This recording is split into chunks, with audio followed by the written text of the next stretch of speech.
si John Esparragosa. In the name of the Father, and of the Son, and of the Holy Spirit. Amen. Most gracious and loving God, we thank you so much for the love that you have bestowed upon us, especially to Mark John and Eden May as they start their married life. We ask you to bless them with sufficiency of material possessions and also spiritual blessings as well, of unity, joy, and peace in their married life. We thank you also for the blessing of having found you in the presence of each and every one of us here. I would like to ask you to be with us along the course of our celebration today and this night. And may your presence be with us. May we feel your presence through our camaraderie and fellowship. And we ask you also to bless this food which we are about to partake. May this food strengthen us as we follow the footsteps of your Son, Jesus Christ. All this we ask in Jesus' name. Amen. In the name of the Father, the Son, and the Holy Spirit. Amen. Mabuhay ang bagong kasal! Walang duda talaga, of course, that you are really beautiful for today. And that is why the reason that really Mark John did, of course, the vow to love you forever and ever. And of course, to share the bounty of life and the sweetness of your love to one another. Mark John, ang iyong pagmamahal sa kanya. And Eden May, lasapin mo, pagmamahal ni Mark John. 1, 2, 3, offer the cake, Mark John. Ayan, namnamin mo, Eden May, kasing sarap ba ng pagmamahal ni Mark John? Ay, may sobrang sarap. Grabe ka, Mark John. This time, Eden May, I'll give you the opportunity kung gusto mo isubo lahat kay Mark John, lahat ng pagmamahal mo, itodo mo na. Please do the honor. Kasing sarap ba ng cake? Cake, Mark John? Super duper sarap. Ay! Huwag kayo doon! Super duper sarap talaga! One more time sa isang tinidor. Sabay kayong kakagat. Of course, to symbolize us that you really love one another. And of course, that you will always be there to support and give the love to one another. Ladies and gentlemen, right now, 1, 2, 3, sabay kakagat. Sige go, Eden May, sabayan mo si Mark John. Ayan, palakpakan naman sa kanya. And I'm hearing something. May mga tunog akong narinig. Mga kalambak na mga baso at kutsara. Eden May and Mark John na talagang hinihingi ng iyong mga bisita. And that is one sweet kiss coming from you on my count. 1, 2, 3, kiss. Wow naman. Mami, ba't hindi ka nakatingin? Parang si Mami ayaw tigilan.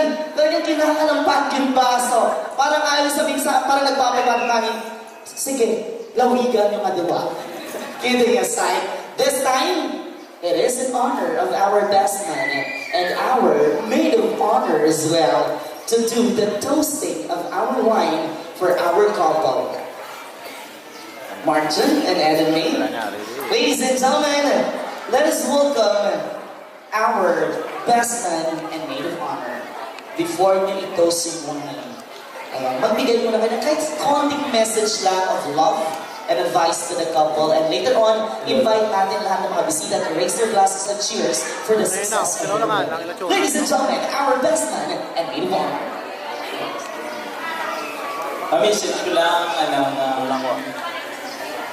nang maging successful ang inyong plano sa bumigay?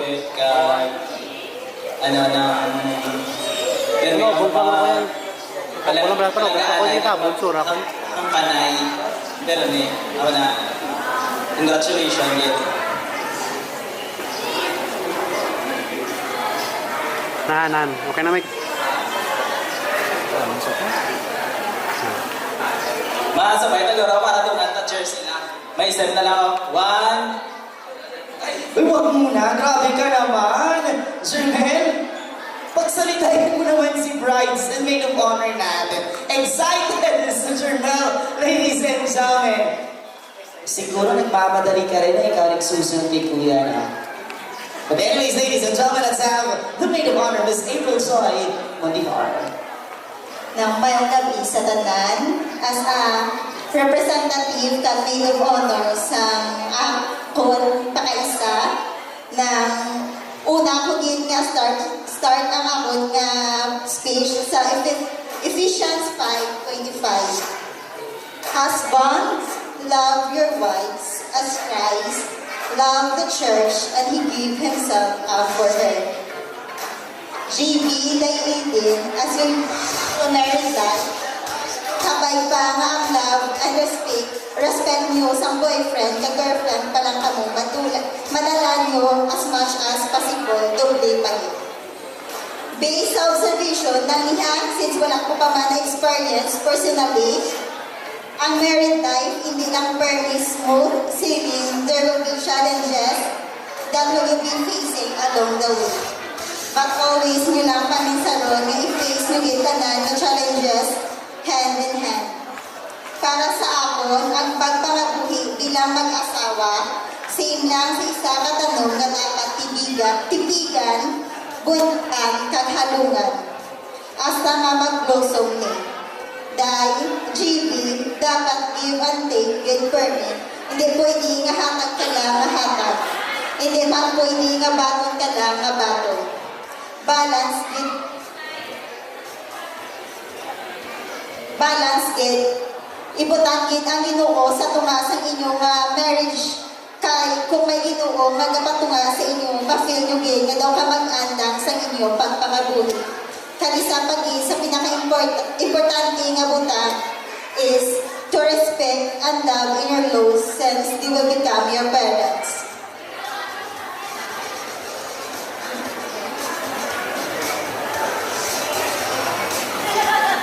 Now, kansaliwat, wishing you a wedding day filled with joy, laughter.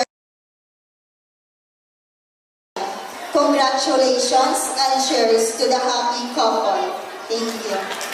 Ladies and gentlemen, shall we all raise our glasses and let us join our best men together with our maid of honor and our couple, Martin and Edme. Everybody raise our glasses and say cheers and congratulations. 1, 2, 3, go! Gotta kiss myself, I'm so pretty. I'm so right. There you go, ladies and gentlemen, our couple, Martin and Edme Esparagosa. Palakpakan mo sa kanila. Thank you so much, Mel, and of course, April Joy this time. Congratulations, and also to the parent, very emotional test ito, di ba? Okay, what we're gonna say is marriage is God's blessing to both of you. Ang ginahambal ko lang sa inyo, kung may mga problema, pwede nyo ginidalawag sabon na ay kagunod, kanilang kami sa inyo. Pagkatapos, trust everyone.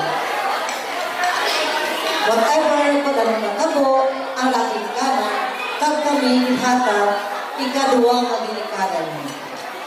Okay? Butang ang Ginoo sa tanan nga bagay, trust everyone. Love and be prosperous and multiply. Thank you and congratulations. Thank you, everyone. Sige, so hello, good evening everyone. So, I'm Kate, high school friend ni Eden. So nagkilalay kami since high school. Pag kami ni JB sa college, na kami nagkilalay. So,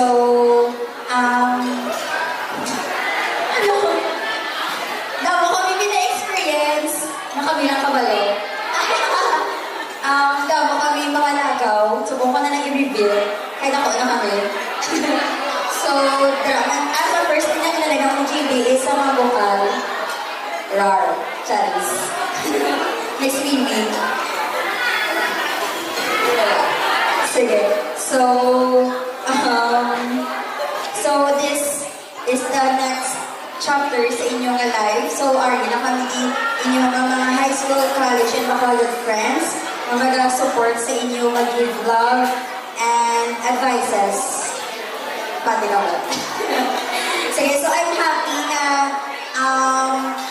syempre, na-witness ko ginhalin sa una hasta naglabot na dahil sa kasal. Dumaylin ako. Ano ba? I'm happy na kamuginag tayo na nagawa. I know in your relationship, hindi siya acts ng perfect. So, hindi ka pa matuon na love conquers all, diba? And also, respect and love to each other. So, happy marriage kag look forward kami sa JB and Eden ni nagamay. Tita, pwede naman, di ba? Oo, may go sign na.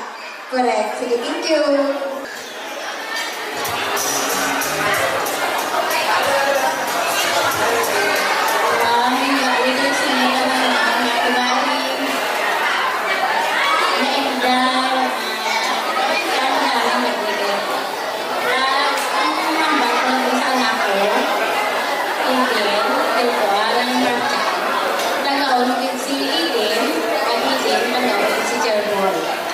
Walang problema, istoryahan na. May karaan siya kahit sa inyo. Magkabay nga ang pagdigugma. Magkapatumakit sa inyo na duha. Si Lord di ka mag-guide sa inyo. Pagkat sige, kapalayo ka mo sa mga sitwasyon, sa mga problems. Hindi kita malikawan, problem sa isa sa inyo karaan nila. Kapag istoryahan nila, kaya na, may kasulbayan nila. Masalan sa pagsin. Amo na na, ilang sa transaction mo sa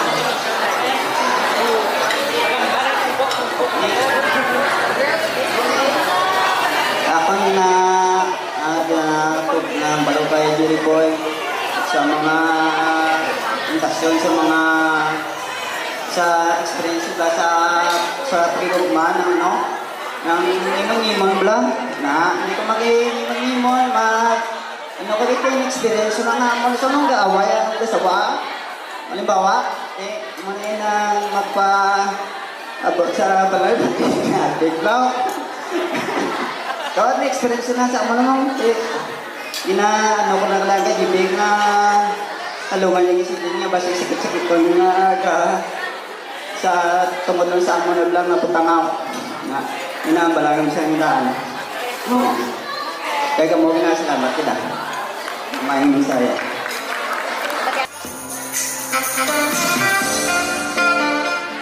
Okay, mayong gabi sa tanan, no?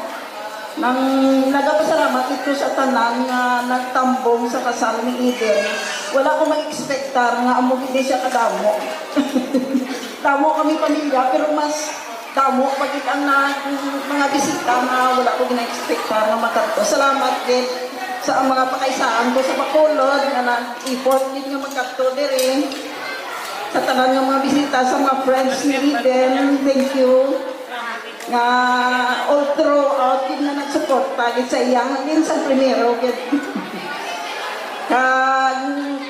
sa pamilya nga nag-suporta, bulig nag-suporta spiritually kag financially man sa tanan nga nagtambong, sa mga maninoy kali wala na nang naglakat na sa pamilya ni JB nga supportive man. Nagpasalamat ito nga na natapos namon, grabe nga hardship na agyan man, pero at least natapos. Sa kay JB, kay Eden, ang mambal ko lang sa inyo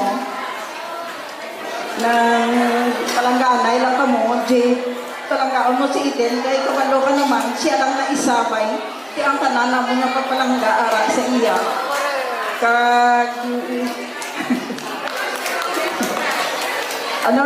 Nang mayo lang yung pag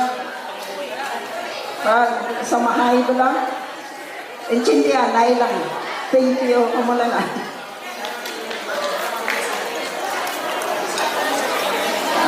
mayong gabi sa tanong. Salamat sa una-una na sa Ginoo.